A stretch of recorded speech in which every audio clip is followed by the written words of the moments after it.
everybody, and welcome to Week in Review. This is a video in which we go over all the different games we reviewed over the past week and tell you what we think of them. Links in the description below. Z, take it away. Hey everybody, Z Garcia here. So last week we put out a new board game blender. Go check that out, looking back at 2017.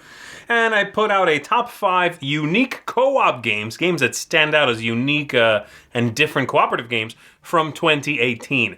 So check that out as well. I also did 3 reviews of games. So I did a review for Claim Kingdoms. I rate this a 5 out of 10. I was just not very impressed with it. I like the idea. You're playing out tiles to control different types of characters and to just score victory points. But graphically, it's a mess. The whole thing becomes just mush as you are playing. You lose track of what's going on easily a third of the way into the game. So I just did not like it very much.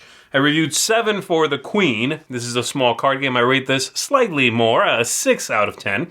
And this one has a neat concept, but the take that elements sort of overwhelm the central cleverness of the game, and ultimately it just doesn't stand out as a robust game. It feels very lucky. It just didn't quite fire on all cylinders for me.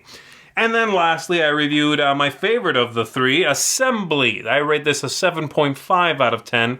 It's got a really bad cover, very boring looking cover, but it's a neat solitaire or 2-player co-op game in which you are just trying to lock down a few different modules on these blueprint cards out there. It's got some nice tension in it. It's tricky. It's a mix of luck and some tactics. I was surprised by it, and I really found myself enjoying it and coming back to it. Very short also. It's about 10 minutes, 15 minutes. So that's it for me. Thanks for checking this out. I'll see you on the next one.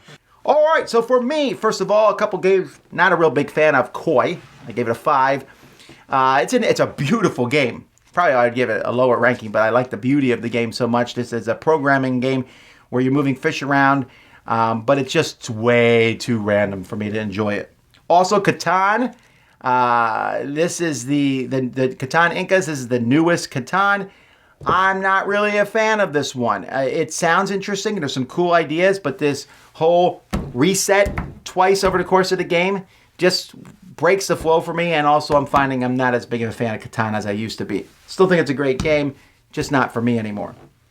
I gave a 6 to Outback. This is a dice rolling Yahtzee style game, but probably not as good as Yahtzee actually. Really nice components and a cool Jeep, but just a little too much luck added to the game.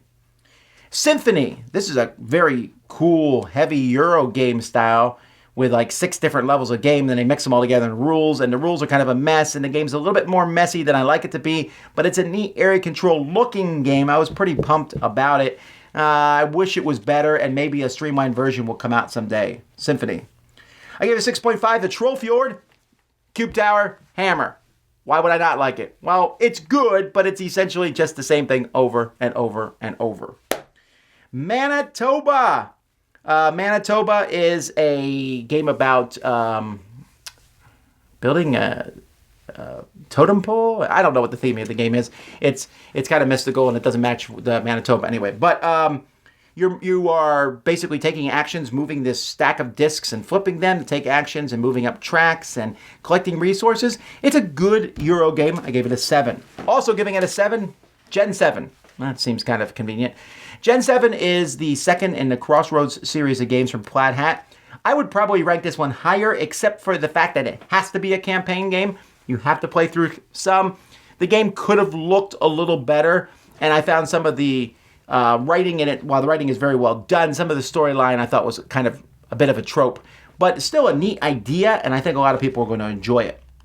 And then finally, I gave an 8.5 to Underwater Cities. This is a fantastic heavier Euro game where you're building an underwater city by placing cards on different action spots.